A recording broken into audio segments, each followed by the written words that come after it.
ఏంటోదినా ఇంకా పెళ్లి వాళ్ళు రాలేదు. దారిలో ఉన్నారేమో, ఆయన్ని ఫోన్ చేయమని చెప్తాం. పెళ్లి వాళ్ళు ఎక్కడి దాకా వచ్చారో ఫోన్ చేశారా?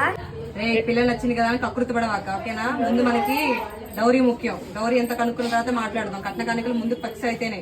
ముందు నువ్వు ఫిక్స్ అయిపోయి మా అమ్మాయి పడకు. ఏమంటావు? అంటే నాకు ఆడపడుచు కట్నం అసలు తగ్గితే అసలు ఊరుకొని నేను. ఇంకా అమ్మ మీరు ఏది చెప్పినా నాకు ఓకేనే. రే కొంచెం గర్వంగా ఉండండి, వాళ్ళకి తగ్గదు, ఓకేనా? కొంచెం మెయింటైన్ చేయండి. అది పదండి. మీకోసమే బాగా జరిగిందా? మర్యాదలు బానే ఉన్నాయి. లాక్కెళ్ళ కదా, నేను నడుస్తా. ముసలిదాని కదా. కూల్ డ్రింక్స్ ఏమని చెప్పమంటారా? నేనేమవుతాడు, కొంచెం ఎక్కువ చేస్తున్నాడు.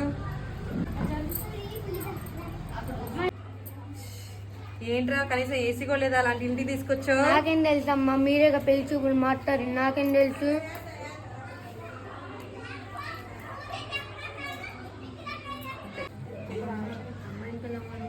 ఏంట్రా ఆగలేకపోతున్నావా? కొంచెం అమ్మాయిని పిలిపియండి. సరే అండి. చందు, తులసిని తీసుకురా, పెళ్లి వాళ్ళు అడుగుతున్నారు. రానమ్మా తులసి. వేరే పెళ్లి కూతురు వచ్చిందిరా.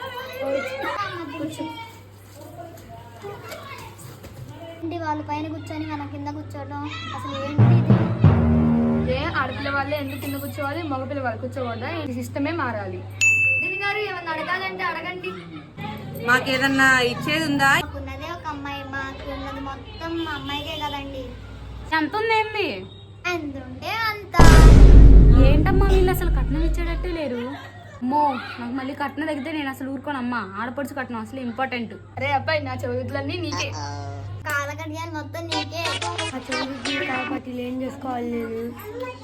కట్నం లేకపోతే ఎలా? ముందు కట్నంతో మాట్లాడి తర్వాత ఏదైనా మాట్లాడు. అసలు ఈ కాలంలో కట్నం తీసుకుంటున్నా. అసలు మీరు అమ్మాయి కోసం వచ్చారా లేకపోతే కట్నం కోసం వచ్చారా? తీసుకున్న వాళ్ళు గాడిదాన్ని మీకు ఎప్పుడు తెలీదా అండి? ఏంటి మమ్మల్ని గాడిదలు అంటారా?